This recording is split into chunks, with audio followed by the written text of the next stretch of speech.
Welcome back, Bazigars.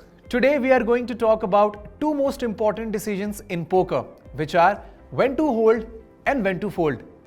As you all might already know, fold is the action you take when you decide to let go of your cards and not participate in a particular round of poker. And hold obviously is continuing to actively participate in the current round. For ease of understanding, let me divide different types of players into three categories. Firstly, players who want to play every hand irrespective of their hand strength, be it Jack 4 or 8 3 or 10 2 etc. These players rarely fold any hand. Secondly, players who are very risk averse and like to play only very high-end cards or premium cards like Ace Ace, King King, Queen Queen, Jack Jack, 10 10, Ace Queen or Ace King etc. These players are playing their cards on the basis of the whole card strength only, so they fold a lot. Thirdly, there are players who can play any combination of cards played by the first and second type, but the basic difference in their play is that they take their decisions after considering a lot of factors like position, stack size, opponents' playing habits, etc. And that is the kind of player we have to try to be. Please do remember that in the long run, folding weak hands will help you improve your game as you will not be faced with many tough decisions to take. Let's now briefly discuss the factors to consider when you decide to hold or fold a particular hand. The first factor is the most obvious one, and it's the strength of your own hand. Remember these points when choosing to hold or fold a hand. Number 1, if you have a pair, you should hold it. Number 2, if both your cards are 10 or bigger and of the same suit, you should hold it. We had discussed in an earlier chapter that these cards are known as Broadway cards and they can make big straights and flushes when they connect with the community cards. Number 3, if both your cards are 9 or smaller in rank, are offsuit and have more than 2 gaps between them, you must fold them. For example, 9-3 off, 8-4 off, 7-2 off, etc. are cards that will rarely be able to win on any board.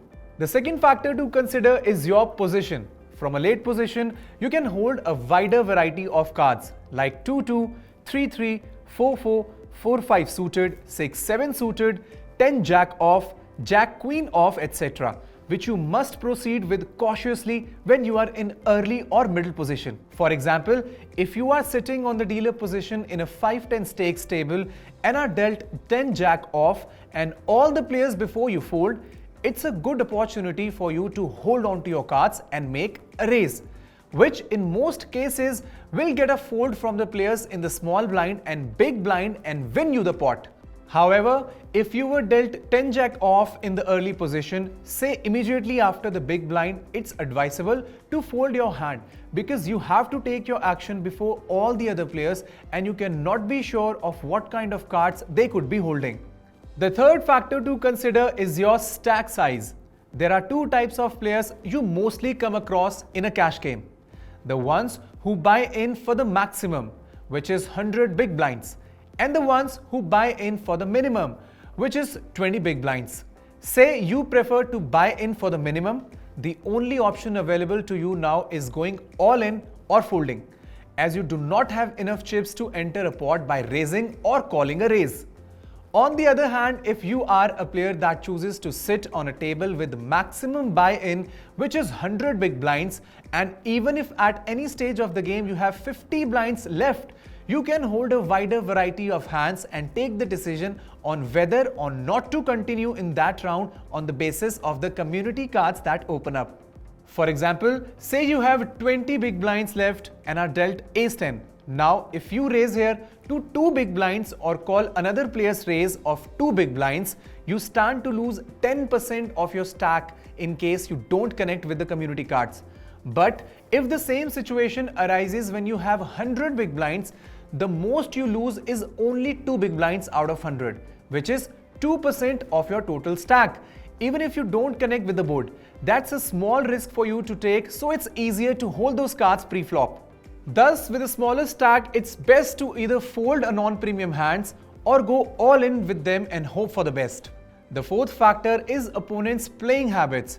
If you check the player's stats for all the other players on the table and realize that most of the other players have a VPIP of 30 or less, it's safe to assume that they are playing very tight or very selective range of cards, which are pairs, suited connectors, and combination of Broadway cards.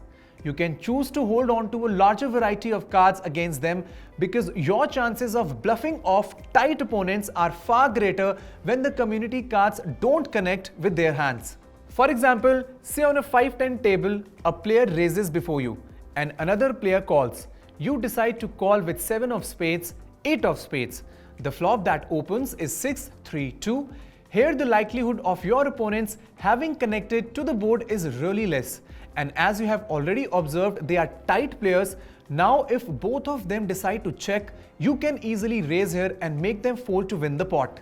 Vice versa, if you observe that most of the opponents have a VPIP of 60 or higher, you come to know that these players are playing very loose and not willing to fold even marginal or weak strength cards. It's best to only hold really strong hands and fold most other hands, as you will save yourself from getting into unfavorable situations as the hand progresses. Continuing the same example, let's say you have Jack 9 on the dealer position. But before your turn comes, one player has raised and another has re-raised before you. Now, even if these opponents have been showing not so strong hands on showdown, you cannot be so sure of your hand winning as the opponents would probably have better cards than yours. However, if in this same position you had King-King and you decided to take on both these players, your chances of winning this hand and a big pot are great. So one should only hold premium cards like pairs and combinations of Broadway cards, which are 10, Jack, Queen, King and Ace on a table with a lot of loose players. As your skill level increases, these hold and fold decisions will continue to become easier for you. We hope we were able to teach you some new things today. Do practice these tips in your future games and you will see your results improving a lot. That's all in this chapter.